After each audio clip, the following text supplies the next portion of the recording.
Joining us right now is the man himself, Warren Petersen. Yeah. Yes.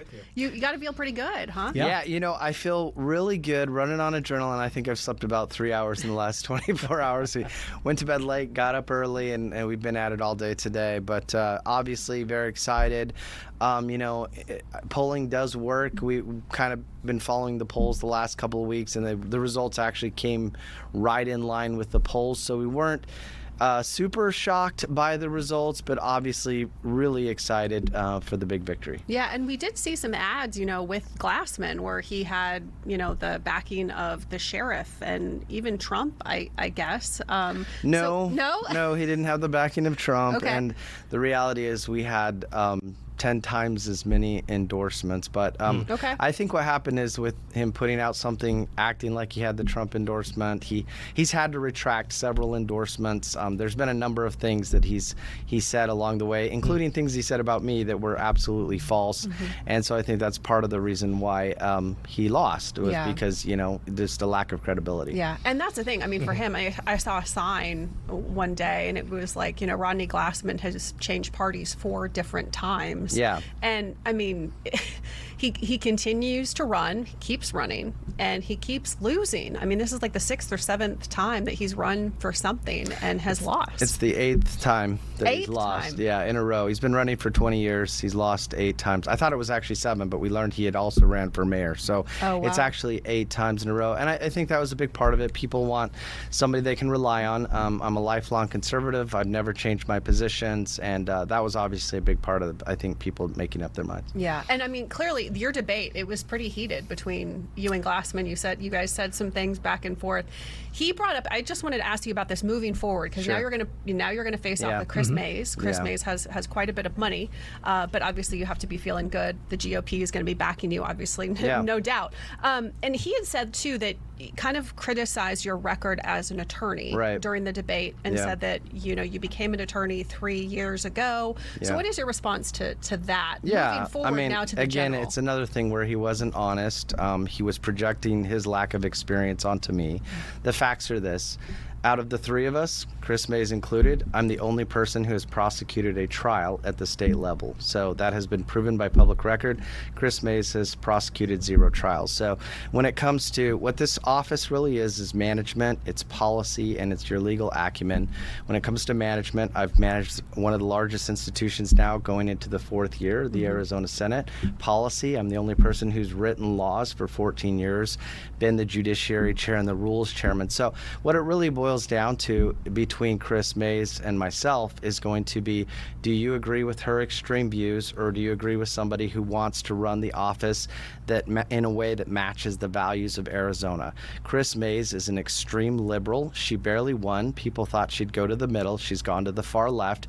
She's gone against Arizona on 80-20 issues like no boys and girls sports. She wouldn't defend that law. She wouldn't protect our girls. I actually defended that law as Senate President.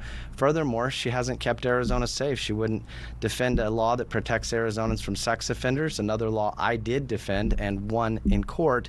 And finally, she gave horrible legal advice, making it sound like you could shoot law enforcement, which is why for the first time in Arizona history, I have the full support of law enforcement, all of the endorsements, and the sitting AG has no support from law enforcement. Yeah, I do remember that comment. It certainly was controversial, and I think she did kind of come out and had to apologize, right? Actually, you know what she did? She came out and she doubled down. She did. And so I think that's when the sheriffs came out with the letter, the APA came out with the letter.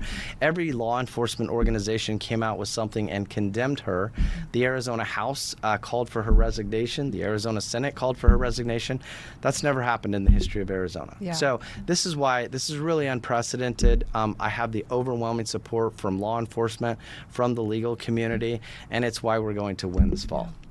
I mentioned the comments with President Trump this morning on Truth Social, but talking about the win with the GOP, and then also mentioned with Turning Point USA endorsed candidates such as yourself with that.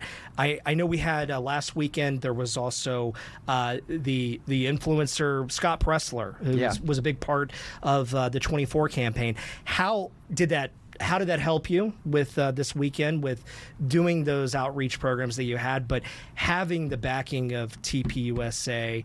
Do you feel like that's going to make you a lot stronger candidate for the general election?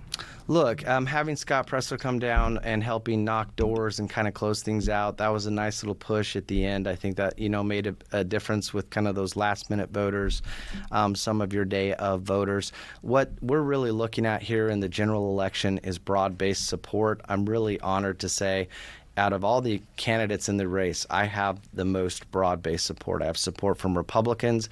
I have support from independents. I also have some support from some Democrats, too. So the reason is because what this office is about, it really boils down to public safety. And Arizonans know they can trust me on public safety, and Arizonans do not trust Kris Mayes on public safety. And that's really what this office is about.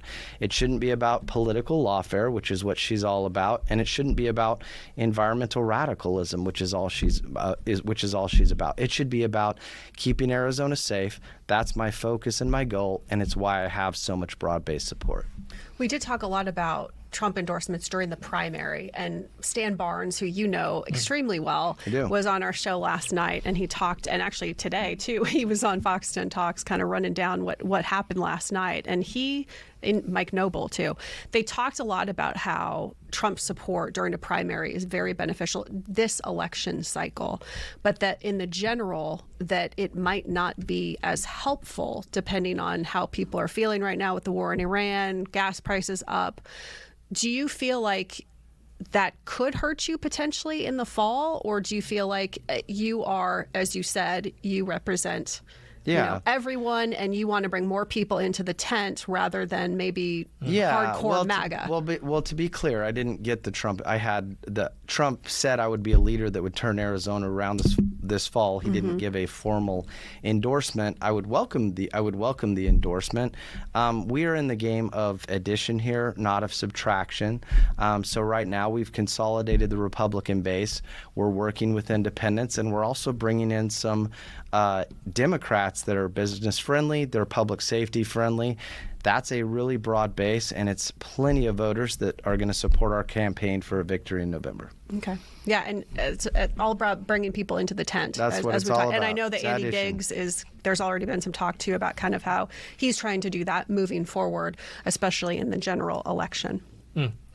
Okay, well, we've got about a minute left. Is anything we can add just going towards November with what you're looking forward to these last few months, especially where things are going to tighten, they're going to heat up? Yeah, well, I mean, there's a real clear choice here. Do people want to allow Arizona to continue to drift to become more like California with our current executive branch, or do citizens here want to keep Arizona the wonderful and great state that it is? I'm going to focus on fighting crime, defending our laws and our Constitution, and rooting out fraud and corruption, and keeping Arizona safe and prosperous. And I think that's what voters want, and I think that's why you're going to see, a red wave in the executive branch this fall. When do you expect ads to start airing for you? Pretty soon? Yeah, I mean, we ran them up. We ran them up through. Okay. Yes. Oh, we are out of time. Sorry, we are out of time. Okay.